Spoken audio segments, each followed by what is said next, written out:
Há flores no caminho. Capítulo 3. Jesus no comando.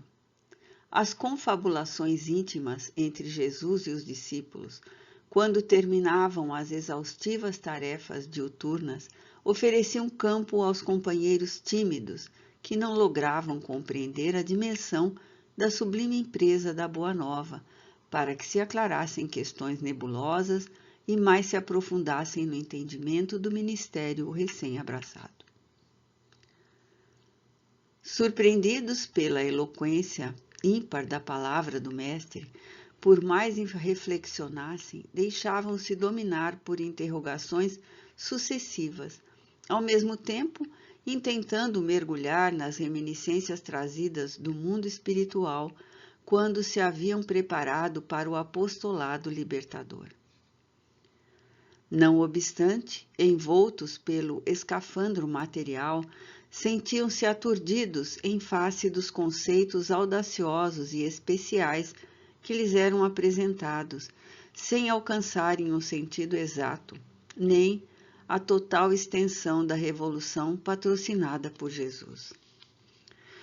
Vivendo o mundo do corpo no mundo das paixões, imantados às circunstâncias algo ingratas, era-lhes difícil abstrair das lições evangélicas as conotações humanas da sociedade em que se encontravam engajados. Por isso, permitia-lhes o Senhor os largos colóquios, a convivência íntima aclaradora de todas as dificuldades que lhes pairavam nos painéis do discernimento. Eram aqueles os momentos da perfeita identificação, em que as almas se abriam ao aroma recendente do Rabi em termos de amor e de liberdade. A alocução do Mestre sobre o perdão surpreendera Pedro ante a complexidade da benevolência que nos devemos uns para com os outros, a ponto da necessidade de perdoarmos sempre e sem cessar. Os companheiros tiveram reações diferentes, cada um de acordo com a própria estrutura temperamental.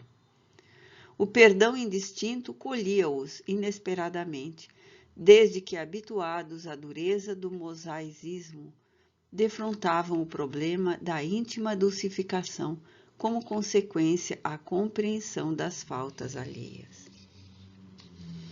As horas que se seguiram foram preenchidas pelas reflexões, mesmo depois que o poviléu se espalhou, retornando aos seus deveres habituais. Assim, quando o amigo se apresentava em meditação na casa generosa em que se acolhia, João, o jovem discípulo, acercou-se e, sem mais delongas, expôs ao divino benfeitor as inquietações que o perturbavam. Narrou as dificuldades que sentia para perdoar totalmente aos perseguidores e comentou a inevitável emoção de que se via possuído pela mágoa quando ofendido. Havia honestidade e interesse no aprendiz desejoso de receber ajuda no problema que o aturdia. Alongando as considerações, referiu-se aos testemunhos que aguardavam o Senhor e o estado íntimo que o dominava desde já, em vista da saudade que o colhia por antecipação. Havia uma dúlcida emoção que pairava no ar. O grande silêncio parecia sustentado por uma balada suave que se espraiava na voz da natureza. Nesse clima de ternura, o Mestre, sentindo a alma contrita e devotada do discípulo fiel, respondeu-lhe: És jovem, e a juventude louçã é a quadra da força, da intemperança e da coragem, que não passa de precipitação. À medida que a vida premia a experiência com as dores e as conquistas do conhecimento, a razão sucede à impetuosidade e a harmonia ao tumulto perturbador. Não obstante, a idade juvenil é o período da ensementação, em que se prepara o porvir, de cuja colheita ninguém se eximirá, cada um conforme o trato com a semeadura. Talvez para permitir que João se deixasse penetrar pelo ensinamento, fez uma breve pausa para logo aduzir. A dificuldade em perdoar está na razão direta da profundidade do amor. Quando se ama desinteressadamente, pela empatia do próprio amor, o perdão surge como efeito natural, facultando a perfeita compreensão dos limites e das dificuldades do ser amado. Se o amor, no entanto, é destituído de ampla dimensão e repousa nas bases falsas dos interesses mesquinhos e subalternos, ou pelo deslumbramento transitório, mais difícil se faz a solidariedade pelo perdão aos ofensores. Se não há um vínculo de afetividade, é claro que a revolta, que nasce do amor próprio ferido, arme de animosidade à vítima, que tomba inerme na reação infeliz, esquecendo-se de que, por sua vez, um dia necessitará também de perdão.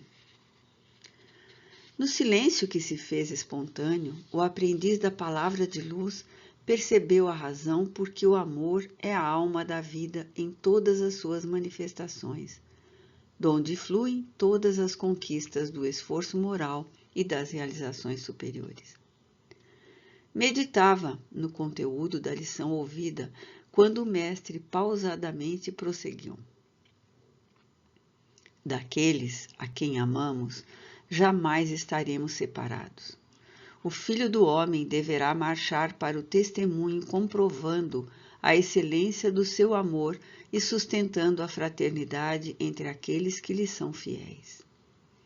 O amor é um hálito vital que se manifesta e mantém mesmo quando a criatura não se dá conta.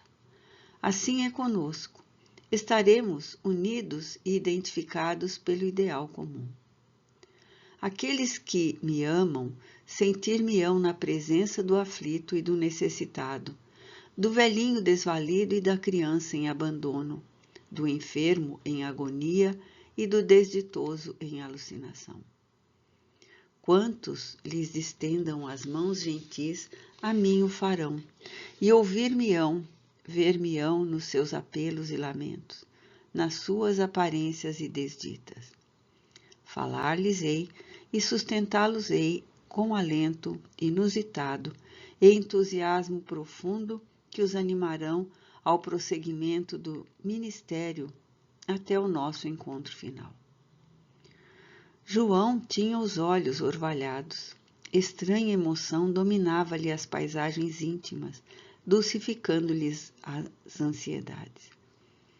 Nesse momento, Jesus concluiu a entrevista afetuosa afirmando: Onde 2 ou 3 se reunirem em meu nome, eu estarei entre eles.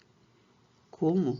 A lecionar que no aconchego fraterno, na comunhão entre criaturas, ele se faria presente, sem que deixasse, no entanto, de estar também com os que o amam em soledade, os que o seguem em silêncio e testemunham-lhes esse amor em sacrifício e renúncia. Nos longes dos tempos, as expectativas delineavam o mundo melhor do amor e do perdão, da fraternidade com Jesus, comandando as consciências e as vidas.